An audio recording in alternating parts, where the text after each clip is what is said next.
This audiobook is created using Crick. Crick lets you turn any image, PDF, or text into an audiobook effortlessly. Check the description to get your free account now. Chapter 5: The Best Way to Start a New Habit. In 2001, researchers in Great Britain began working with 248 people to build better exercise habits over the course of 2 weeks. The subjects were divided into 3 groups. The first group was the control group.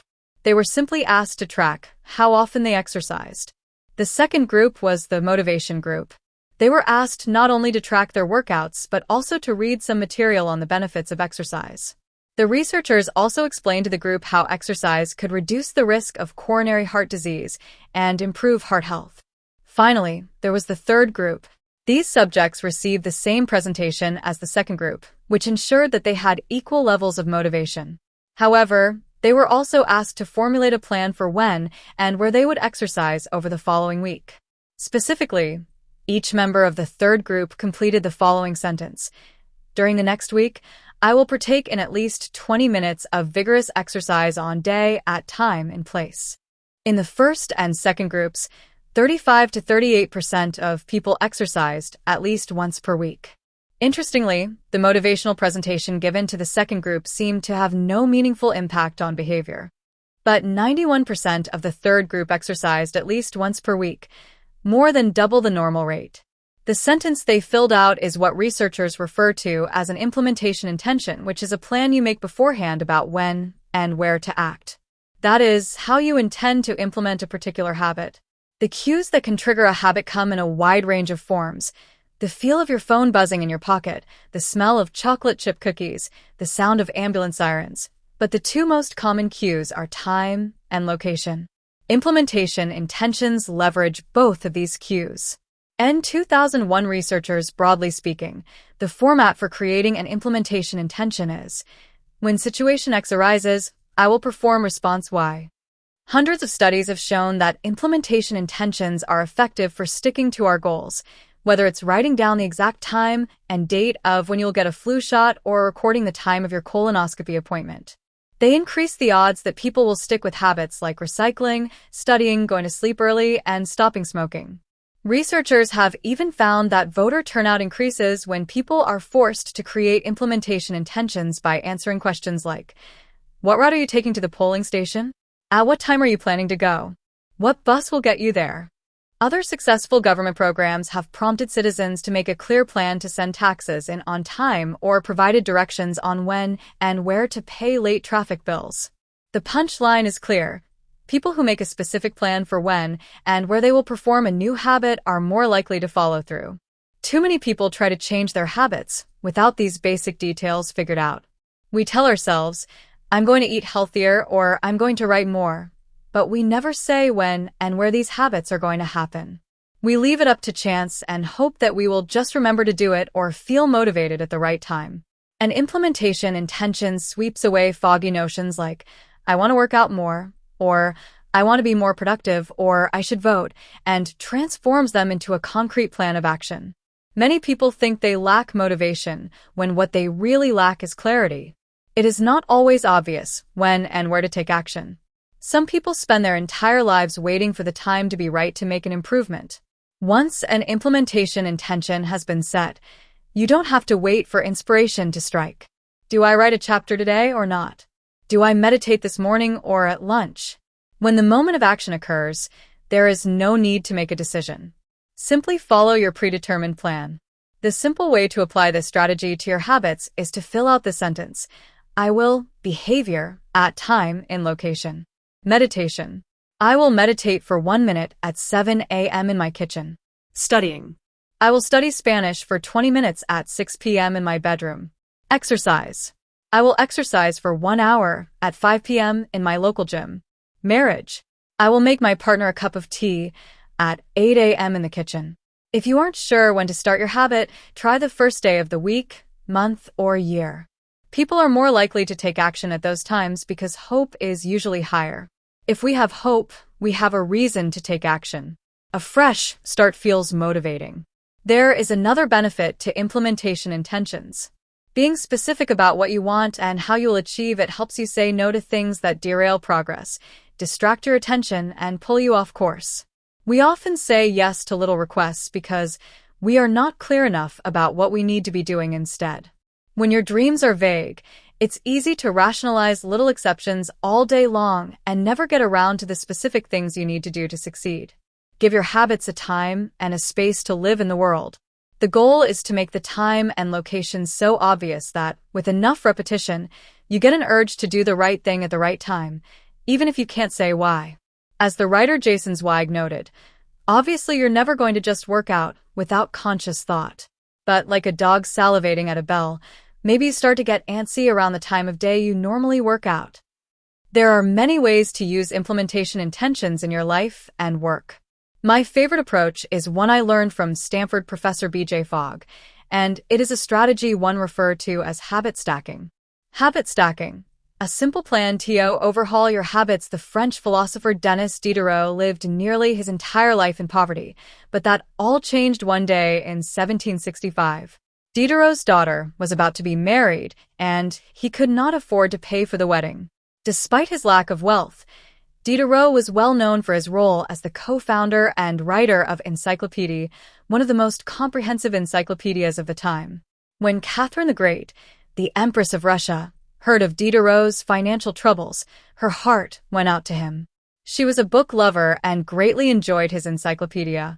She offered to buy Diderot's personal library for £1,000, more than $150,000 today. Suddenly, Diderot had money to spare.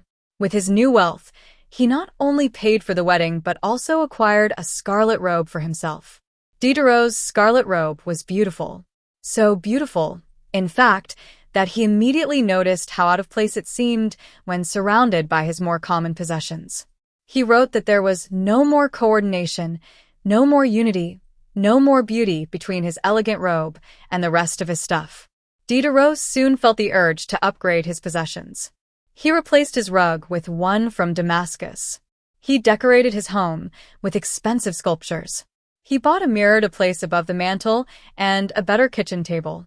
He tossed aside his old straw chair for a leather one.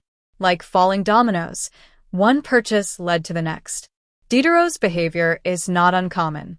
In fact, the tendency for one purchase to lead to another one has a name: the Diderot Effect. The Diderot Effect states that obtaining a new possession often creates a spiral of consumption that leads to additional purchases. You can spot this pattern everywhere. You buy a dress and have to get new shoes and earrings to match. You buy a couch and suddenly question the layout of your entire living room. You buy a toy for your child and soon find yourself purchasing all of the accessories that go with it. It's a chain reaction of purchases. Many human behaviors follow this cycle. You often decide what to do next based on what you have just finished doing. Going to the bathroom leads to washing and drying your hands, which reminds you that you need to put the dirty towels in the laundry, so you add laundry detergent to the shopping list, and so on. No behavior happens in isolation. Each action becomes a cue that triggers the next behavior. Why is this important? When it comes to building new habits, you can use the connectedness of behavior to your advantage. One of the best ways to build a new habit is to identify a current habit you already do each day and then stack your new behavior on top. This is called habit stacking. Habit stacking is a special form of an implementation intention. Rather than pairing your new habit with a particular time and location, you pair it with a current habit. This method, which was created by B.J. Fogg as part of his Tiny Habits program, can be used to design an obvious cue for nearly any habit.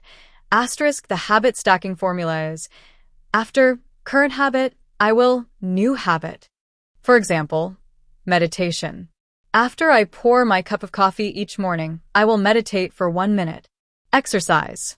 After I take off my work shoes, I will immediately change into my workout clothes. Gratitude. After I sit down to dinner, I will say one thing I'm grateful for that happened today. Marriage. After I get into bed at night, I will give my partner a kiss. Safety. After I put on my running shoes, I will text a friend or family member where I am running and how long it will take. The key is to tie your desired behavior into something you already do each day. Once you have mastered this basic structure, you can begin to create larger stacks by chaining small habits together.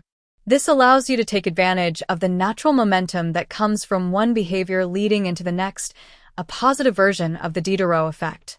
Habit stacking figure 7. Habit stacking increases the likelihood that you'll stick with a habit by stacking your new behavior on top of an old one. This process can be repeated to chain numerous habits together, each one acting as the cue for the next. Your morning routine habit stack might look like this. 1, 2, 3. After I pour my morning cup of coffee, I will meditate for 60 seconds.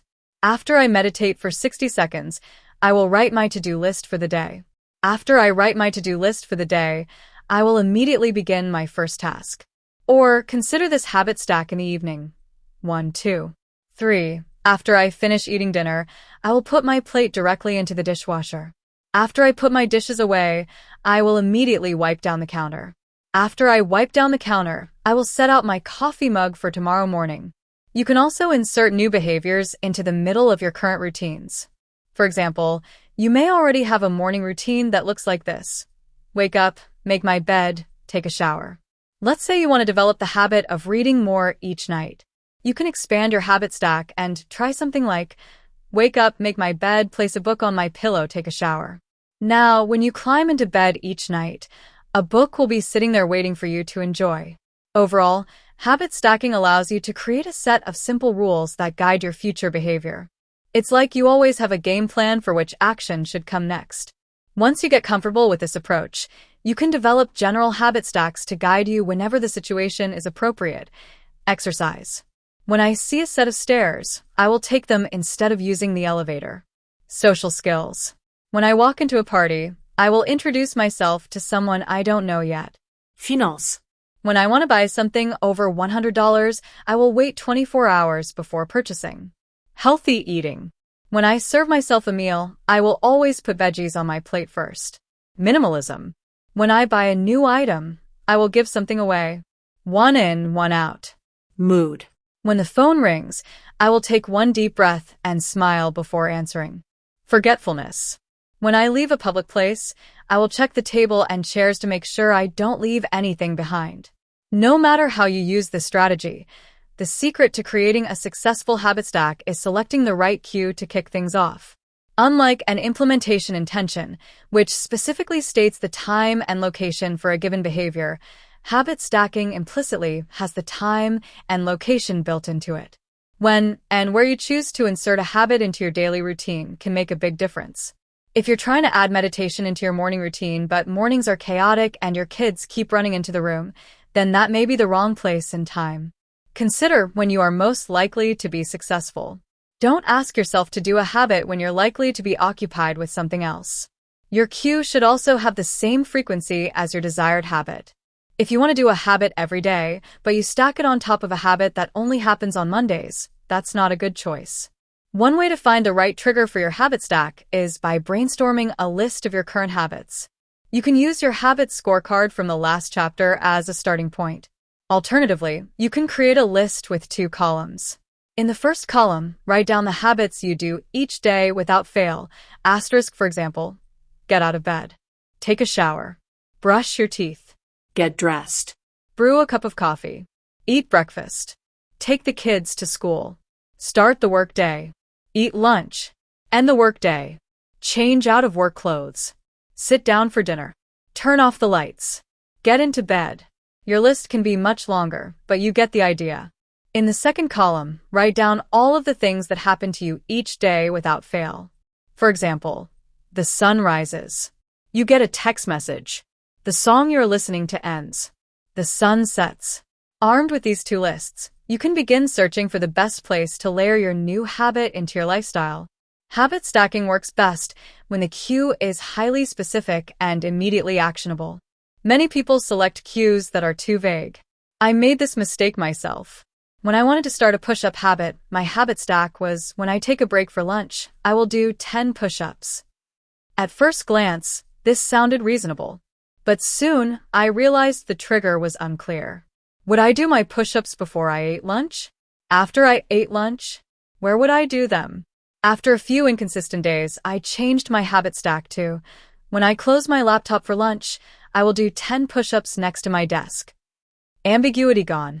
Habits like read more or eat better are worthy causes, but these goals do not provide instruction on how and when to act. Be specific and clear. After I close the door. After I brush my teeth. After I sit down at the table. The specificity is important. The more tightly bound your new habit is to a specific cue, the better the odds are that you will notice when the time comes to act. The first law of behavior change is to make it obvious. Strategies like implementation intentions and habit stacking are among the most practical ways to create obvious cues for your habits and design a clear plan for when and where to take action.